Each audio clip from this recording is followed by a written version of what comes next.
In this video, we are going to look at when you are claiming for an attempted call. So this could be that the carer turned up and was refused entry, or the person may not have been at home, or it could be that the call was cancelled but they didn't give you sufficient notice. So on the portal on the home page, you would go to Actuals, you would select the service. Using the calendar, you would navigate to the week that you are working on.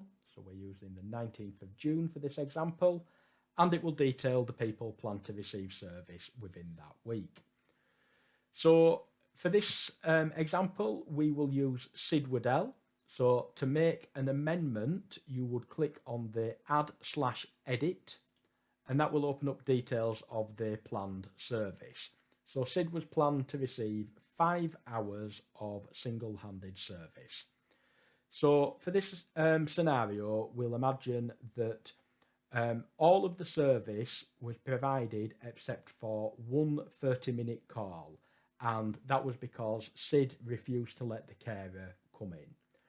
So to reflect that, you still want to be paid for the full 5 hours of service, even though 30 minutes wasn't provided because Sid refused entry.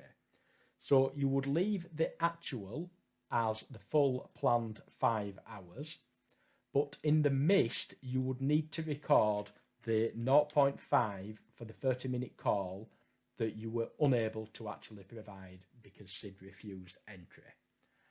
And in the comments box, you would need to give details as to what had happened. So we put Sid refused entry on Monday PM. Click on save. So you are still being paid for the full 5 hours. So we can see that the planned level of service is £20 per hour, and it's still paying 5 hours at £20 per hour. So the payment of £100 is still looking to be paid to you, but you have notified us that a half hour of that wasn't actually provided because of refused entry. Click on back, and that will take you back to the screen that you were on before with all of the service users. And you'll notice that next to Sid Waddell, there is now this yellow triangle with an exclamation mark. And if you hover over it, it says that this actual has one or more exceptions. You can click on it for a little bit more information. And this is telling you that an exception has been triggered because the actual does not add up.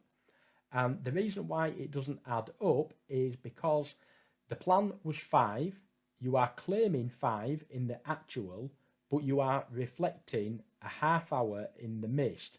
So the figures don't tie up. So the plan was 5. You are claiming 5, but you are showing that half an hour was missed. So the figures don't add up. That is okay. We need this to happen so that we can be aware that the individual refused entry. Or the call was cancelled without sufficient notice. So that helps with our monitoring. The exception isn't doing anything with regards to the payment. The payment would still be going through.